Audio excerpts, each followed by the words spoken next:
Good afternoon, everybody, and welcome back to another video. My name is Tom. Thank you so much for joining me here in our local car wash. You know, I keep trying to think of new venues and new places to shoot these videos, and what better way to do it when I'm in the middle of an errand run and I have, time to spare when I'm sitting inside a car wash. So forgive the background noise. I do love being inside this car wash. It is one of those touch-free car washes, meaning there's no brushes or anything, but it's high-powered jets, and it does a really good job at, cleaning the basics. It's not, scrub level cleaning, but it's good enough.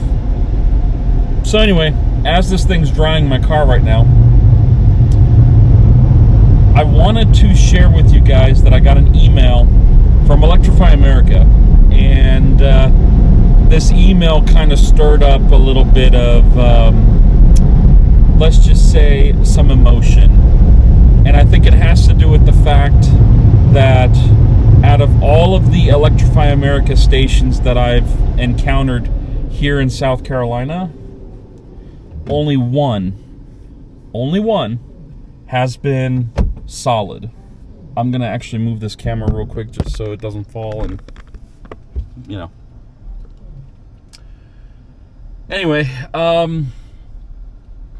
so yeah, I feel like there's a lot of emotions, like mixed emotions that have come from this notification. So basically, Electrify America wants to increase their Pass Plus billing to $7 a month.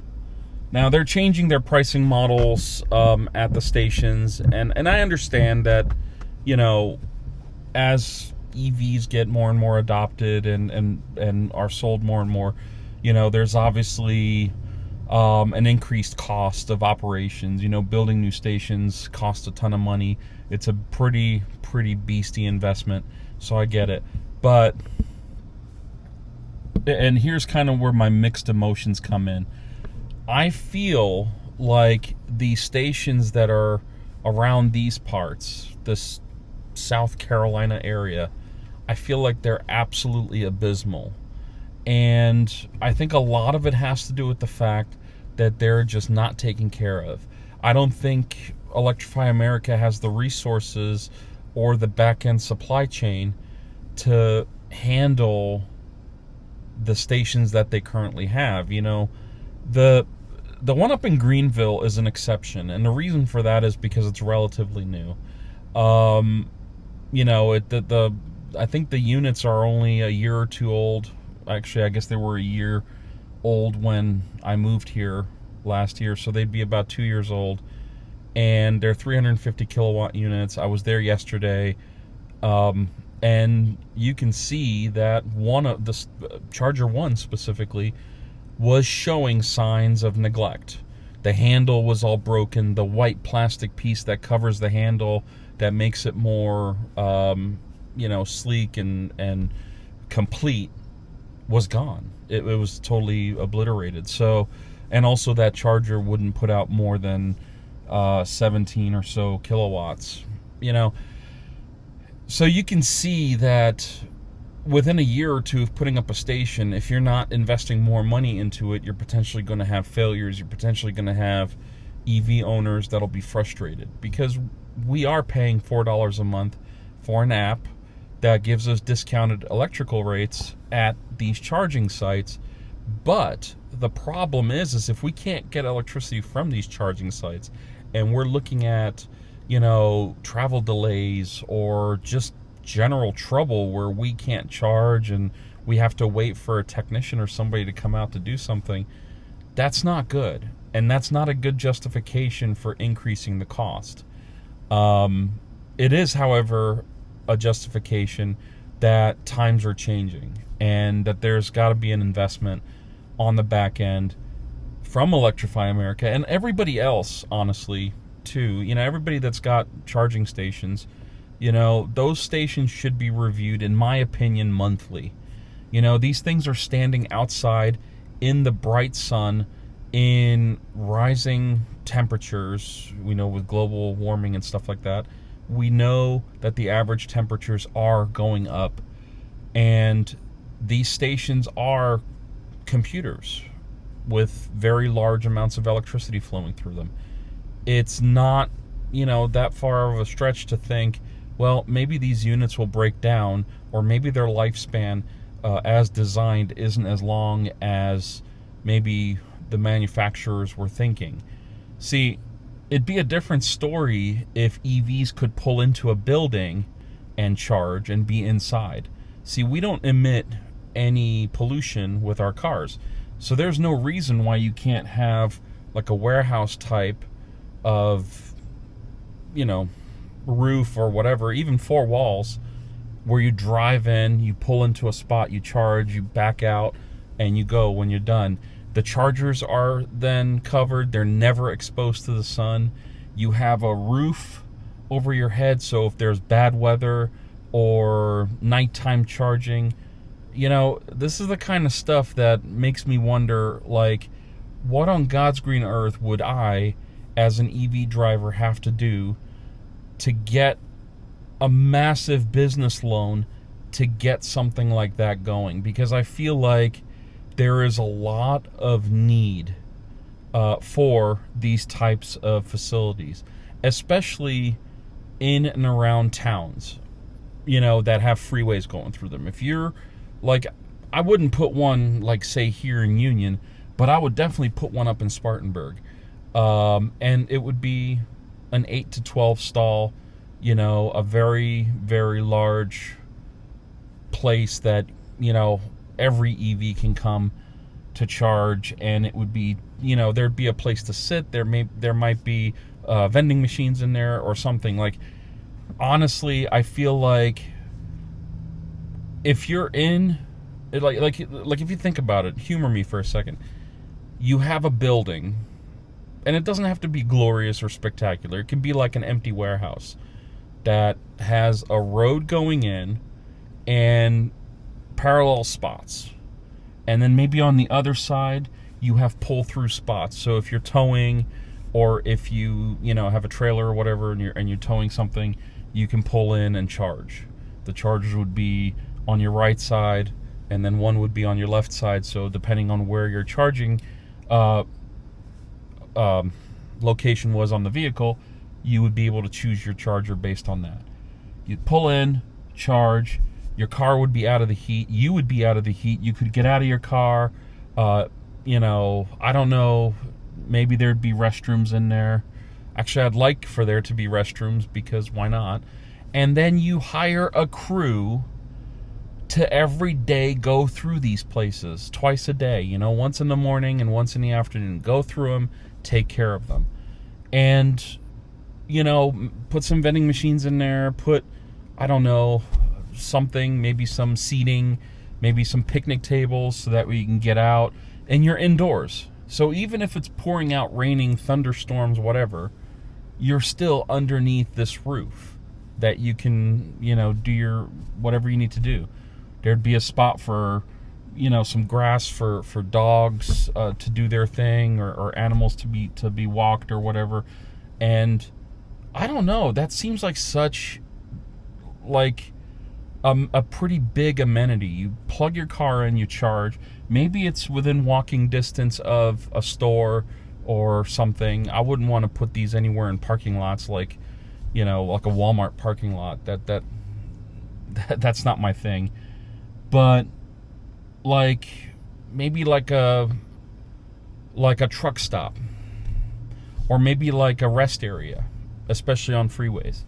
And you could put one up every, 30, 40, 50 miles. Expensive as I don't know what. I know it's expensive. Nothing is cheap on the face of this planet. But imagine the kind of solution that would provide for all EV goers. And, maybe there'd be a spot, maybe some of these could have like a pro shop where you could rent an adapter. So if you needed, a cable, maybe you could buy a level 2 charger.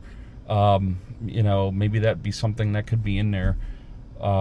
Something that you can, swipe a card and say you're left your level 2 charger at home. Well, there's one right there. You can buy it, whatever, and be on your way.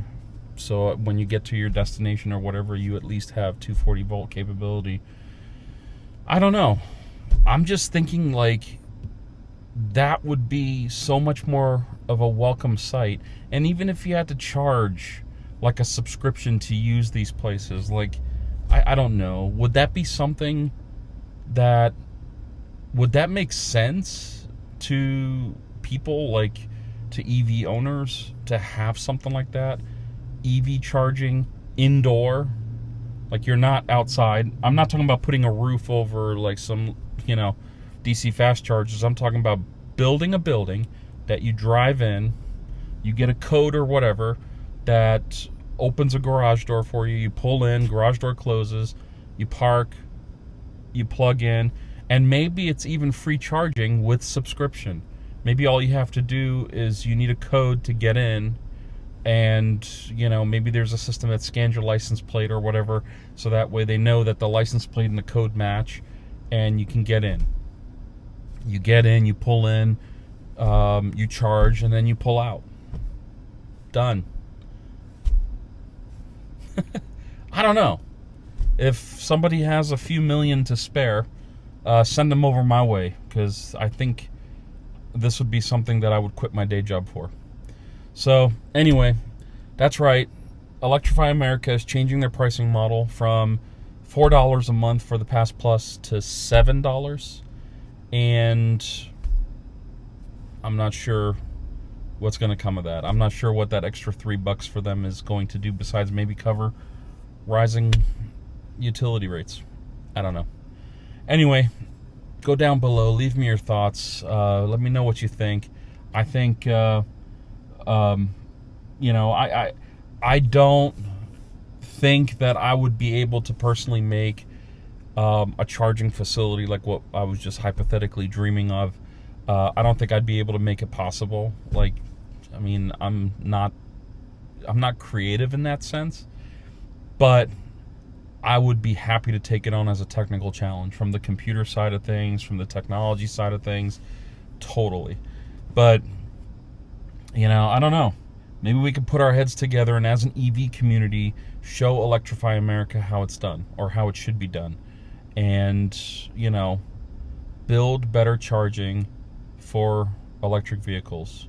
So that way in the future, you're not touching a charger that's 150 degrees hot because it's sitting outside, no roof, no canopy, or it's raining, or you got a thunderstorm, and you're wondering, man, how do I get out there without getting drenched? Well, umbrella would be one thing, but another one would be get struck by lightning because you're holding an umbrella over your head, or something dumb like that. So, anyway, this is the car wash that I just went to, and I really like it. They give you free vacuums too, so it's kind of nice. Tiny Bubbles car wash with free vacuum in every wash. It's kind of nice. They give you this token, which actually, the first time I went through, I had to go back and get it because I forgot it. They give you this token to put in the vacuums to vacuum, but I just vacuumed the last time I came through here, and I don't feel like vacuuming right now. It's too hot outside. It's about 100 degrees, maybe 95 with the sun setting now, and I'm not going to stand out there and vacuum. I did the yard today. I'm done. I'm wiped. I'm actually going to now head home. I'm going to relax, maybe watch a movie, and enjoy the rest of my Saturday. So I suggest that you all do the same. Take some time, take care of yourselves, and just be well. Don't let the stresses of the daily grind of Monday through Friday get you down on the weekend. So that's it, folks. Like I said, go down below, leave me your thoughts. As always, feel free to, subscribe to the channel if you like the content. If you like this video, please give it a thumbs up. You guys know the drill. In the meantime, have a great rest of the weekend, and until next time, thank you so much for watching. Bye-bye.